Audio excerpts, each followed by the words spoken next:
इन्होंने ना मेरे पेट में टांगे मारते रहे हैं, जिसकी वजह से मुझे तकलीफ ज़्यादा होना शुरू हो गई है। हॉस्पिटल में लेके गए हैं, उन्होंने कहा बच्चा ख़त्म हो चुका है। भाई उन्होंने बाहर औरत रखी थी, मैं उसे कहती थी कि उसे छोड़ दो, लेकिन उन्होंने कहा तुम्हें छोड़ दूंगा, उसे नहीं मैं छोड़ सकता, बच्चों को भी छोड़ दूंगा तो उसे नहीं मैं छोड़ूंगा। मैं अपने सोरे को बोला, मैंने कहा मामू आप इसको समझाएं, आपकी बहुत मेहरबानी होगी, आप भी इसको समझाएं, आप वहाँ पे शायद आपकी बात मान जाए कि बाहर की औरत छोड़ दे। लेकिन उन्होंने समझाने की बजाय मुझे ही बहुत मारा है। अच्छा, उसके भाई उन्होंने मुझे घर से मार के घर से बाहर निकाल दिया। मेरी छोटी सी बच्ची थी मेरे पास, उसको भी उन्होंने बाहर निकाल दिया है घर से। जो भी देख रहे हैं, मैं हाथ जोड़ के उनसे कहती हूँ कि मुझे इंसाफ ले दे, मुझे इंसाफ ले दे। अस्सलाम वालेकुम नाज़रीन, आपका मेज़बान मुजाहिद ने आपकी खिदमत में हाजिर है और आप देख रहे हैं एमएन पॉइंट।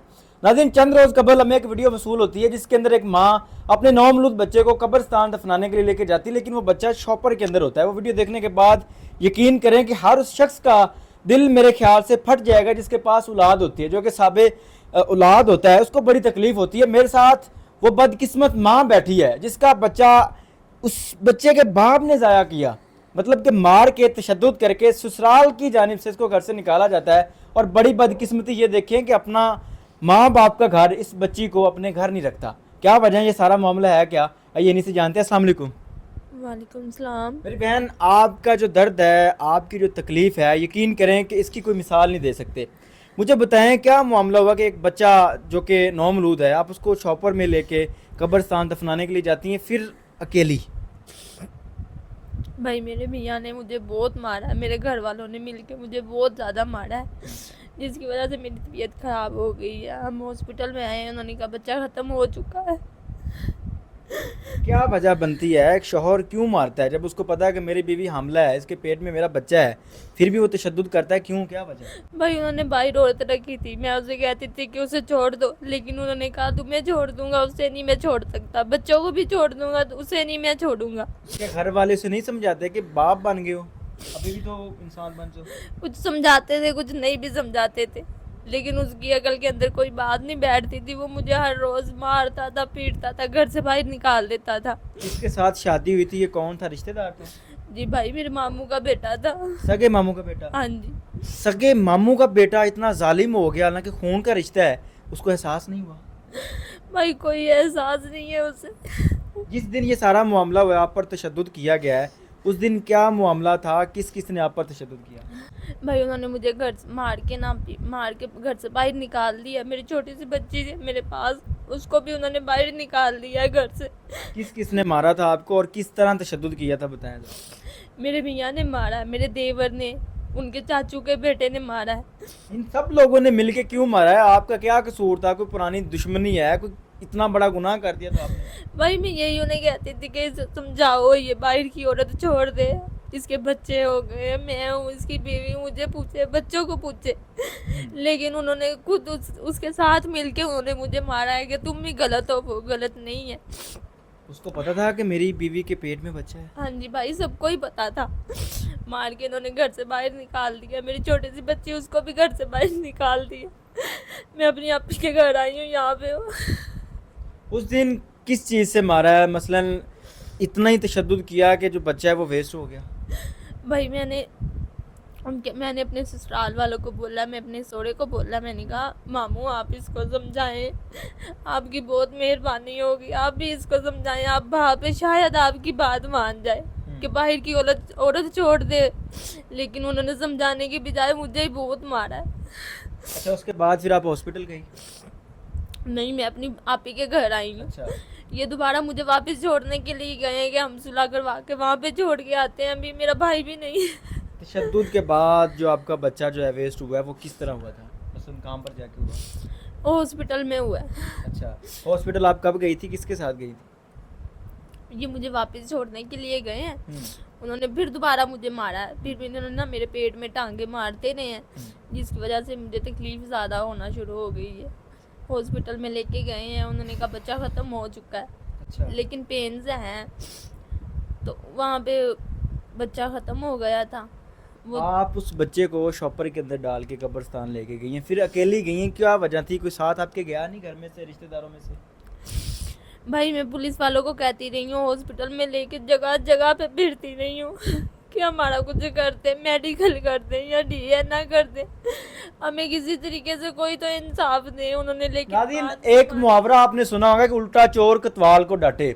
यहाँ पर सेम वही सीन किया गया है, इन पर तशद्दुद किया गया, इनका बच्चा वेस्ट किया गया, उल्टा इनके ऊपर एफआईआर करवा दी गई। वो एफआईआर किस चीज की थी जो आपके ऊपर एफआईआर करवाई उन्होंने? भाई उन्होंने चोरी की एफआईआर करवाई। आपने चोरी की थी? नहीं भाई मैंने चोरी नहीं की। आपने क्या चोरी किया है इस मुल्क के अंदर? क्या गुनाह किया इस मुल्क के अंदर? पैदा होकर गुनाह किया आपने? भाई मैंने किसी से कोई भी नहीं चोरी की। उन्होंने कहा 10 लाख रुपए ले गए हैं, 5 तोले सोना ले गए हैं हमारा। आप बता रही थी कि आप हॉस्पिटल थे और बाहर पुलिस आपको पकड़ने के लिए आई हुई थी। बाहर पुलिस पकड़ने के लिए आई है, हमारे घरों में मुझे पुलिस पकड़ने के लिए आई है हमें। उनके बदले आपने कोई मेडिकल करवा के उनके ऊपर एफआईआर या कोई एप्लीकेशन नहीं दी कि इन्होंने मेरे ऊपर तशद्दुद किया है, मेरा बच्चा वेस्ट किया है? भाई मेरा मेडिकल हुआ ही नहीं है। अच्छा, मेडिकल हो गया है लेकिन उनकी रिपोर्ट नहीं दे रही हॉस्पिटल वाले। कितने दिन हो गए हैं इस सारे मामले को? ये जुम्मे वाले दिन का मामला है। अच्छा, अभी तक मेडिकल नहीं हुआ? नहीं उसकी रिपोर्ट्स नहीं आई? रिपोर्ट नहीं आई। वो कह रहे हैं कि सिग्नेचर होने हैं किसी डॉक्टर के, डॉक्टर आ नहीं रही। आप मुतलका थाने नहीं गई, वहाँ पर जाके आपने एप्लीकेशन नहीं दी? हमने एप्लीकेशन दी है लेकिन उसके मुतालिक कोई काम नहीं कर रहे, हमारी कोई बात नहीं सुन रहे, उल्टा हमारे खिलाफ उन्होंने ही पर्चा करवाया हुआ है। मैं यही कहती हूँ कि हमारा पर्चा खारिज किया जाए जो उन्होंने हम पे उल्टा करवाया है। नादिन, गौर कीजिएगा कि बच्चा इनका मरता है, इनके पेट में बच्चे को तशद्दुद करके वेस्ट किया जाता है, बाकायदा फिर इनके ऊपर एफआईआर भी दर्ज होती है, पुलिस इनको पकड़ने आती है, हॉस्पिटल के अंदर होती हैं, जिन्होंने ये सारा मामला किया उनके खिलाफ एप्लीकेशन देती हैं। सिर्फ एप्लीकेशन जब मार करके इनको स्लिप थमा दी जाती है, ना तो अभी तक एफआईआर हुई है, ना अभी तक मेडिकल की रिपोर्ट्स आई हैं। मेरे मुल्क का कानून कहाँ चला गया? मेरे मुल्क के अदलिया कहाँ चले गए? मेरे मुल्क की पंजाब पुलिस किधर चली गई, जो कि बड़ा मैं कहता हूँ कि क्विक रिस्पांस देती है, क्विक कहते हैं जी एफआईआर होती है चंद घंटों के ऊपर, वो अब रिस्पांस किधर गया? थाने अपडेट हो गए लेकिन पंजाब पुलिस वहीं की वहीं है। मुझे बताएं कि आप अपने माँ बाप के घर क्यों नहीं गई, अपनी फुप्पो के घर क्यों बैठी हैं? भाई मेरे माँ बाप मुझे रखते ही नहीं हैं, धक्के दे के वो भी बाहर निकाल देते हैं। वो कहते हैं उधर गुजारा करो। भाई मुझे 4 साल हो गए हैं गुजारा करती को, अच्छा, लेकिन अब मुझ में हिम्मत नहीं है कि मैं इतनी मारे बर्दाश्त करूं। माँ बाप को पता है कि इतना जालिम वो शख्स है जिसने हमारी बच्चे के पेट में बच्चा वेस्ट कर दिया है, उसके बावजूद भी वो कहते हैं उधर चले जाएं? वो कहते हैं उधर ही जाओ, आप हमारी बेटी है ही नहीं। क्या वजह है? यही वजह है कि हमारी रिश्तेदारी का मामला है, वो उनकी तरफ है। सोच कि माँ बाप का खून सफ़ेद हो गया है। मैंने तो अब तक जहाँ भी देखा है, जिधर भी देखा है, जहाँ भी महसूस किया है, मुखलिस रिश्ता सिर्फ माँ बाप का होता है।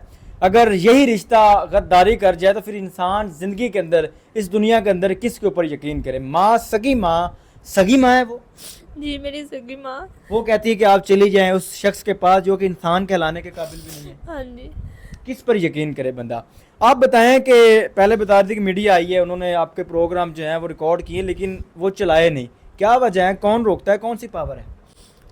उन्होंने हमने उनको कॉल भी की है कि आपने हमारे प्रोग्राम ले गए हैं लेकिन ऑन नहीं किए, चलाए नहीं हैं उन्होंने, लेकिन वो भी हमारी बात ही नहीं सुन रहे। वो इसके पीछे कौन है? कौन सी पावर उनके पास कि एफआईआर भी नहीं होने देते, आपके रिकॉर्ड शुदा प्रोग्राम भी नहीं चलाने देते? भाई कोई सियासी लोग हैं जो उनकी पीछे हैं, उनकी पावर वगैरह कर रहे हैं, सपोर्ट करते हैं, उनकी वजह से वो हमें कोई एफआईआर का नहीं कर रहे, हमारी मंजूर, ना कोई हमारी मीडिया सोशल पे कोई वीडियो भी नहीं चला रहे वो। अच्छा, मुझे बताएं कि मीडिया पर आने का आपका मकसद क्या है? क्या चाहती हैं? कोई उम्मीद है इस मुल्क के कानून पर कि कभी इंसाफ मिल जाएगा? जी भाई मैं यही उम्मीद करके आई हूँ कि मुझे जो भी देख रहा है, नवाज शरीफ, शहबाज शरीफ, मरियम नवाज, जो भी देख रहे हैं, मैं हाथ जोड़ के उनसे कहती हूँ कि मुझे इंसाफ ले दे, मुझे इंसाफ ले दे। मोहतरम आई जी साहब, जब आपके ऑफिस कोई बंदा अपनी एप्लीकेशन लेके आता है ना, जिसके सोर्स नहीं होते वो अंदर नहीं आ पाता, उसको बाहर से भगा दिया जाता है। जिसके सोर्स होते हैं वो अंदर आता है, उसकी एप्लीकेशन दी जाती है, उस पर क्विक रिस्पॉन्स दिया जाता है। मोहतरमा वज़ीर आला साहिबा मरीम नवाज साहिबा, आपके ऑफिस का भी यही हाल है। जब कोई बंदा, कोई गरीब बंदा जो कोई वाकई डिज़र्व करता है, उसकी एप्लीकेशन आपके पास आनी चाहिए, जब वो वहाँ पर पहुँचता है तो उसकी एप्लीकेशन को भी यूँ ही वापस भेज दिया जाता है और वो बंदा दर बदर धक्के खाता है, उसके पास जो होता है वो सब लुटवा चुका होता है, लेकिन उसकी फिर बाद में मजबूरी बनती है, वो मीडिया पर आता है। ना जाने इनके साथ क्या क्या वाक़े पेश आए होंगे, इन्होंने पता नहीं कहाँ पर जो इनके पास पैसे होंगे इन्होंने लगाए होंगे और आज मजबूरन ये मीडिया पर बैठे हैं, आपसे इल्तिजा कर रहे हैं। आप इनके देनेदार हैं, आपने इस चीज़ का हिसाब देना है। आपके सर पर इनका जो बच्चा वेस्ट हुआ उसकी जिम्मेदारी है कि आपने इनको इंसाफ दिलाना है। खैर नाज़रीन, ये दास्तान है एक माँ की जो कि आज मीडिया पर बैठी है। ना जाने इस तरह की कितनी बेटियाँ, इस तरह की कितनी बहनें जिनके साथ इस तरह का जुल्म होता है, उनको दबा दिया जाता है, उनको डरा दिया जाता है और वो कभी सामने नहीं आती। इस वीडियो से आप क्या सीखते हैं, अपनी कीमती राय का इज़हार ज़रूर कीजिएगा। देखते रहिए एमएन पॉइंट। अल्लाह निगहबान।